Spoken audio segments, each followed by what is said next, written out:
By 1913, thanks largely to the tireless efforts of the Anti-Saloon League and the WCTU, Georgia and Oklahoma had joined Maine and North Dakota and passed laws restricting liquor statewide.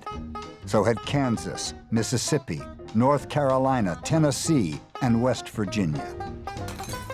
The brewers and distillers were suffering.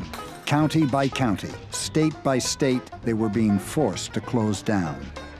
But they still believed that any kind of national restriction on alcohol was impossible because the United States government was so dependent on the taxes they paid.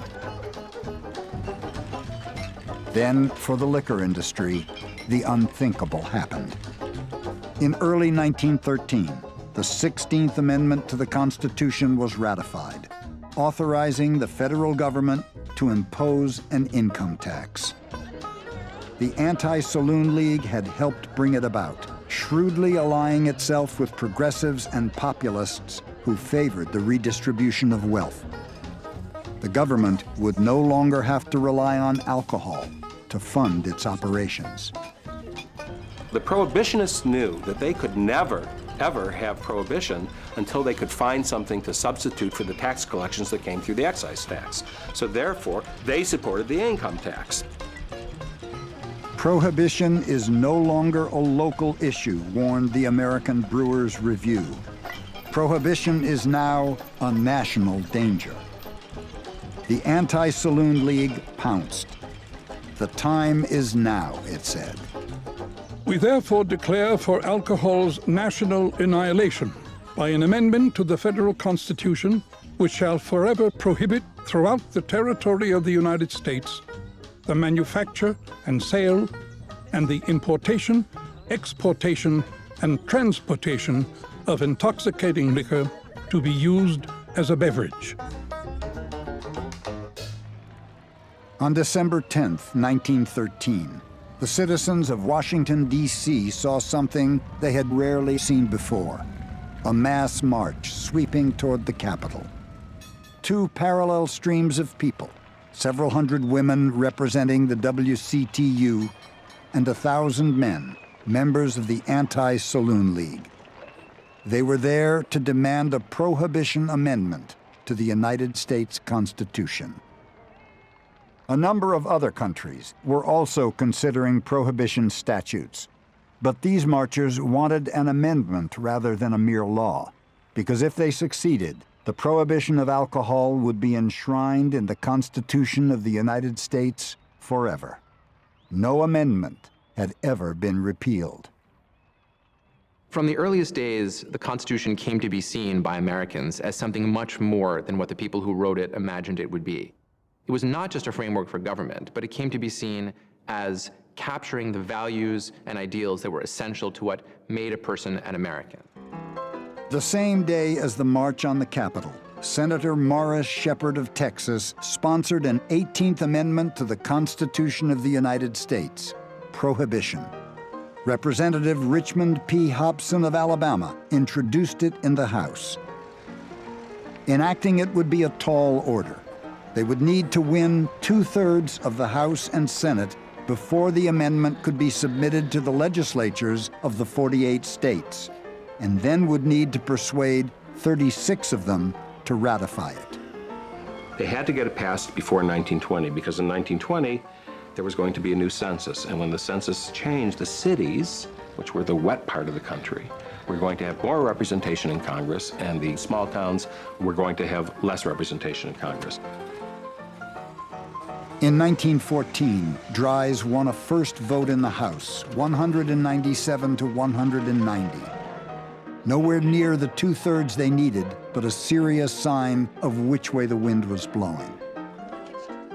It was clear that millions of Americans had now come to support prohibition for all sorts of reasons. Democrats as well as Republicans, progressives as well as conservatives, free thinkers as well as churchgoers. Some of the richest industrialists in the country, including Andrew Carnegie and Henry Ford, backed prohibition because they believed alcohol undercut the output of their workers. The radical industrial workers of the world were for it too, because they thought alcohol was part of a capitalist plot to weaken the working man. So was Booker T. Washington, because he believed alcohol undermined black progress, while hundreds of thousands of Southern whites supported it as well, in part because they believed alcohol turned black people into brutes. There was a lot in the temperance movement and the prohibition movement that was really temperance and prohibition for somebody else. It was the peak of Jim Crow and the prohibition movement in the South. Much of it was fear of this double combination, the scariest thing to a white Southern racist, a black man with a ballot in one hand and a bottle in the other hand. And they would do anything to keep the black man from having either one.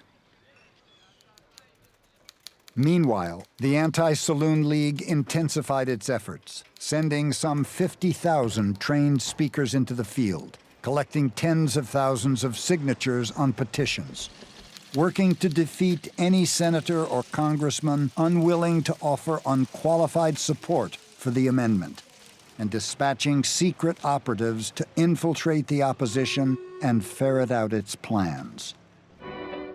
8 more states passed dry laws: Virginia, Arkansas, Alabama, Nebraska, Oregon, Washington, Colorado, and Arizona.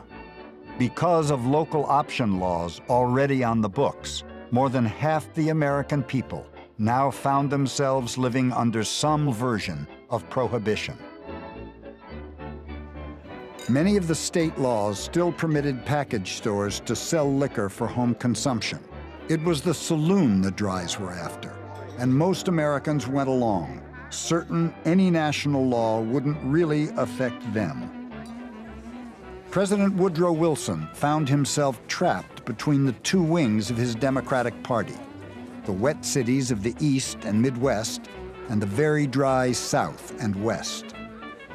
In part to placate the dries, he had appointed Josephus Daniels, a teetotaling North Carolina newspaperman, as Secretary of the Navy. Daniels promptly banished alcohol from the entire fleet. Wilson's Secretary of State was a far more celebrated champion of prohibition, William Jennings Bryan of Nebraska, 3 times a failed candidate for president. He was a progressive populist. His enemies called him the fundamentalist pope. He, at first, was a temperance guy, but not a prohibitionist. And I think that it's fair to say that he saw which way the movement was going. And when he saw that there was a possibility of a prohibition amendment, he jumped into the front of it because he was this major, major figure in the United States. On April 2nd, 1917, President Wilson traveled to Capitol Hill to ask Congress for a declaration of war against Germany. The Great War had begun in Europe almost 3 years earlier, and over the intervening months, German submarines had sunk American vessels and enraged the American public. The war and the anti-German propaganda produced by the Wilson administration's newly created Committee on Public Information set off a wave of hysteria about Germans and German Americans. Sauerkraut was renamed Liberty Cabbage. Dachshunds were stoned to death. School children destroyed their German textbooks, and an Illinois mob lynched an American citizen whose only crime had been speaking German over a neighbor's fence. The frenzied atmosphere was a disaster for the German-American brewers, and tailor-made for Wayne Wheeler and the Anti-Saloon League. There's an office of the government that is created to propagandize and to build up hatred for all things German. Well, to the prohibitionists, this was the home run. This is the thing that they needed to finally win. We have German enemies across the water. But we have German enemies in this country, too. And the worst of all our German enemies, the most treacherous, the most menacing, are Pabst, Schlitz, Blatz, and Miller. Wayne Wheeler persuaded the Senate to investigate links between the Brewers and the German-American alliance, which had trumpeted the German cause until the moment America entered the war. Wheeler would see to it that beer and treason were now linked in the public mind. The Anti-Saloon League immediately called for a temporary wartime ban on the sale of precious grain to brewers and distillers, and eventually saw it passed by both houses. For the first time in history, every American was subject to federal restrictions on alcohol. There had been 1,000 American breweries before the United States entered the war. Within months, half would be out of business. Meanwhile, Wayne Wheeler was at work behind the scenes, determined to seize the moment and win adoption of the Prohibition Amendment. Boys Penrose, the formidable Republican boss of Pennsylvania and one of the Senate's leading wets, mindful that passage of the amendment in Congress was inevitable, threatened to mount a filibuster unless the Dries agreed to a time limit for ratification by the states. They would have 6 years, no more. Penrose was sure that 36 states would never be able to ratify the amendment in the time allotted. But to the surprise of the wets, Wheeler agreed to the limit.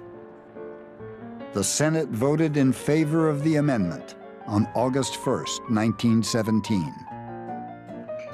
Afterwards, convinced they had outwitted Wheeler and the Dries, the wets went out for a celebratory drink. The final House version of the bill allowed the Dry forces 7 years to achieve ratification. The wets still remained confident that it would never happen. When the vote in the House came on December 18th, Wayne Wheeler was watching from the gallery. One of his opponents said they would look up to him as if he were the Roman consul. Was he going thumbs up or thumbs down? And they would vote the way that he told them to vote. No matter what your position was on other issues, if you were not okay with Wayne Wheeler, you were in trouble. The amendment passed the House easily, 282 to 128, and was sent to the states for ratification. The Anti-Saloon League and their allies had only 84 months to convince more than 5,000 legislators in 36 states to ratify. They would do it in less than 13. On January 16, 1919, Nebraska, the home of William Jennings Bryan, became the 36th state to ratify the 18th Amendment. It would go into effect 1 year later.